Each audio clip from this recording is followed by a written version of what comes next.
ഹൃദയാഘാതത്തിൻ്റെ ലക്ഷണം നെഞ്ചുവേദനയാണ്. ഹൃദയം നിന്നുപോവുക, cardiac arrest വരുന്നതിനെയാണ് നമ്മൾ CPR അല്ലെങ്കിൽ റെസസിറ്റേഷൻ ചികിത്സ കൊടുക്കുക. പലപ്പോഴും ഈ ഹൃദയം നിന്നുപോയിട്ട് കാർഡിയാക് അറസ്റ്റിലേക്ക് നയിക്കുന്നത് പലപ്പോഴും ഹൃദ്രോഗമോ ഹൃദയാഘാതമോ ആയിരിക്കാം, ഹാർട്ടിലെ ബ്ലോക്കുകളായിരിക്കാം.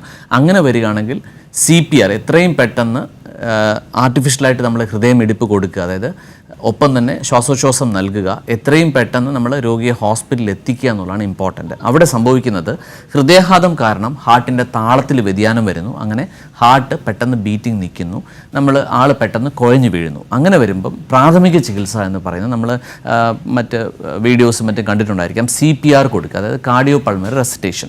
നിന്നുപോയ ഹൃദയത്തെ എത്രയും പെട്ടെന്ന് ചലിപ്പിക്കുക എന്നുള്ളതാണ് അവിടെ ചെയ്യേണ്ടത്. അതിന് ഏറ്റവും പ്രധാനം നമ്മൾ എത്രയും വേഗം നെഞ്ചിൽ അമർത്തിയിട്ട് കാർഡിയാക് റെസസിറ്റേഷൻ കൊടുക്കുക.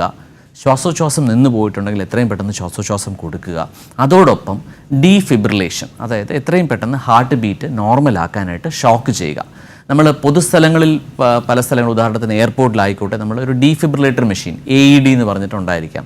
ഇതിൻ്റെ കർത്തവ്യം എന്ന് പറയുന്നത് കാർഡിയാക് അറസ്റ്റ് വന്ന രോഗിക്ക് പെട്ടെന്ന് ഷോക്ക് ചെയ്ത് ഹാർട്ട് ബീറ്റ് നോർമലാക്കുക.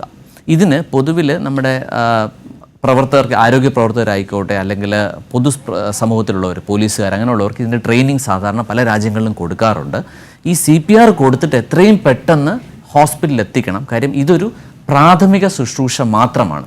എത്രയും പെട്ടെന്ന് എന്നിട്ട് ഹോസ്പിറ്റലിൽ എത്തുന്നതനുസരിച്ചാണ് രോഗിയെ നമുക്ക് ജീവിതത്തിലേക്ക് മടക്കിക്കൊണ്ടുവരാൻ പറ്റുമോ എന്നുള്ളത് നിർണ്ണയിക്കുന്നത്.